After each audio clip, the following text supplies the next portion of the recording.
Sa video na ito ay pag-uusapan po natin ang bagong pahayag ng Chief Technology Officer ng Ripple na si Ginong David Schwartz tungkol sa kinabukasan ni XRP. Sa dami ng espekulasyon na tila pinapabayaan na raw ni Ripple sa XRP, bigla itong sumiklab muli nang magsalita si Ginong Schwartz at ipinagtanggol ang tunay na papel ni XRP sa ecosystem ni Ripple. Ngayong usap-usapan na raw ang bagong stablecoin na si RLUSD, maraming nagtatanong, kinalimutan na nga ba si XRP o may mas malalim pang dahilan kung bakit nananatiling sentro sa XRP sa galaw ni Ripple? Kaya sa video na ito ay uumpisahan po natin sa mga pahayag mismo ng CTO ng Ripple. Alamin natin kung ano ang totoo at kung bakit ayon kay Ginoong David Schwartz ay tataas pa ang halaga ni XRP basta patuloy lamang daw ang paggamit ng kanyang technology. Pero bago po tayo magpatuloy ay pakibasa na lamang po muna ang disclaimer dito po sa ibaba ng ating screen. Yan, ano nga ba ang sinabi ng CTO ng Ripple tungkol kay XRP? Ayon po kay Ginong David Schwartz, si XRP ay nananatiling mahalaga sa kabuuang operasyon ni Ripple.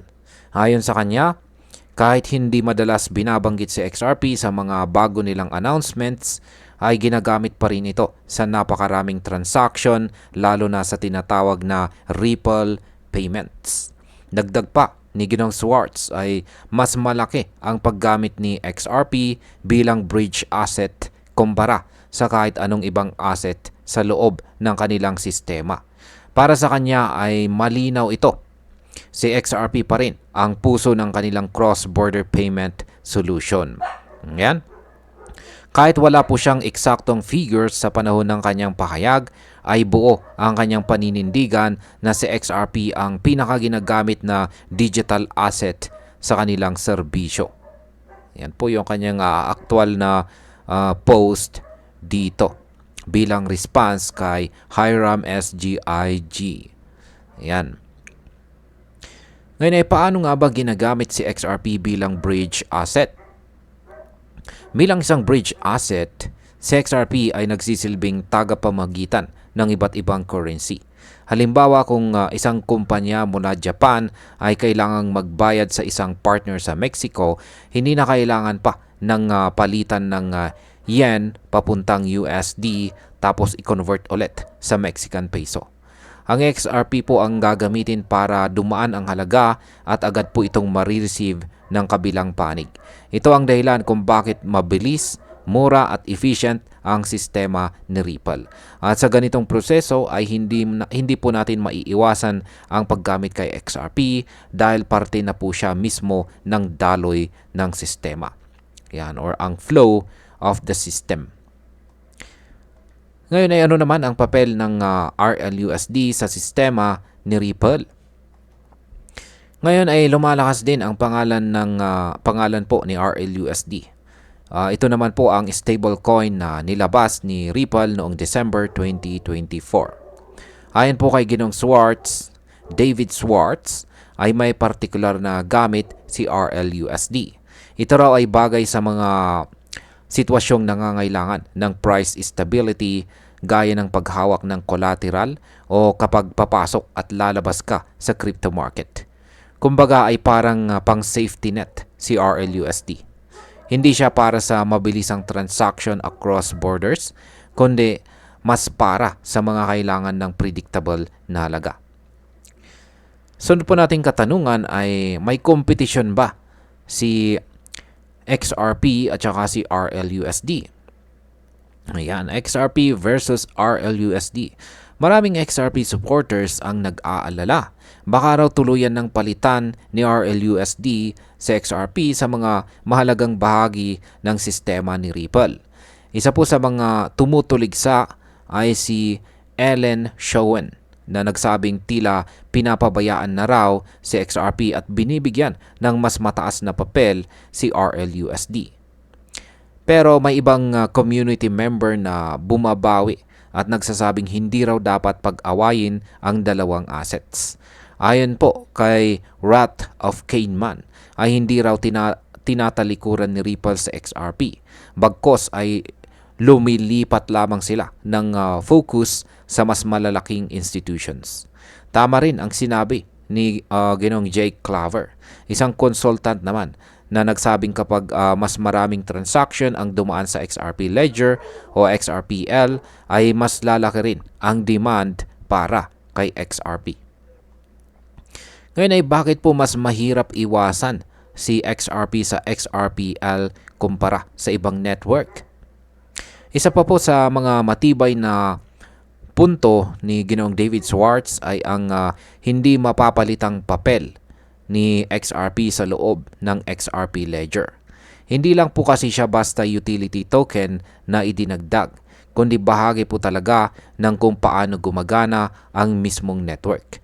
Ibig sabihin, kung gusto ng isang kumpanya na gumamit ng XRPL ay halos imposibleng hindi ka gumamit ng XRP.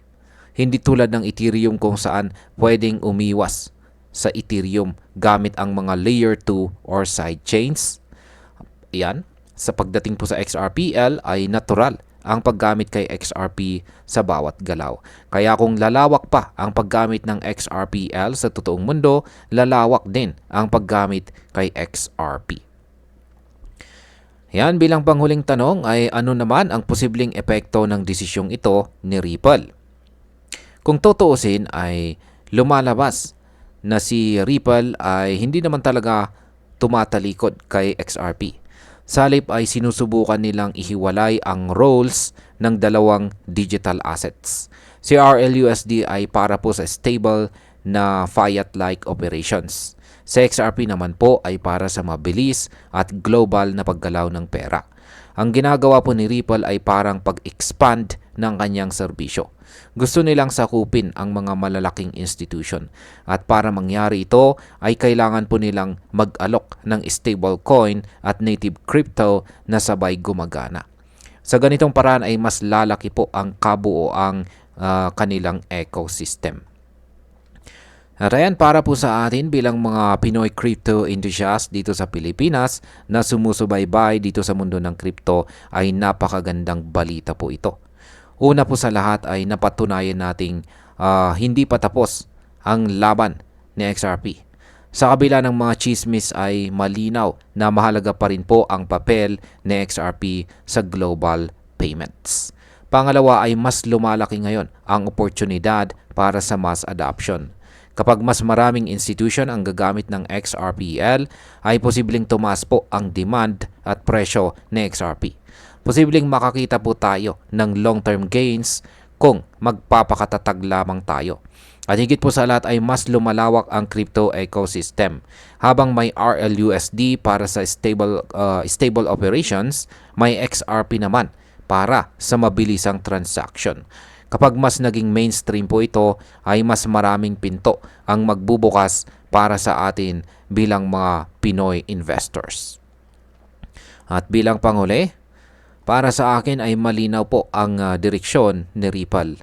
Hindi nila inaalis si XRP, kundi pinapalawak ang kanyang ecosystem.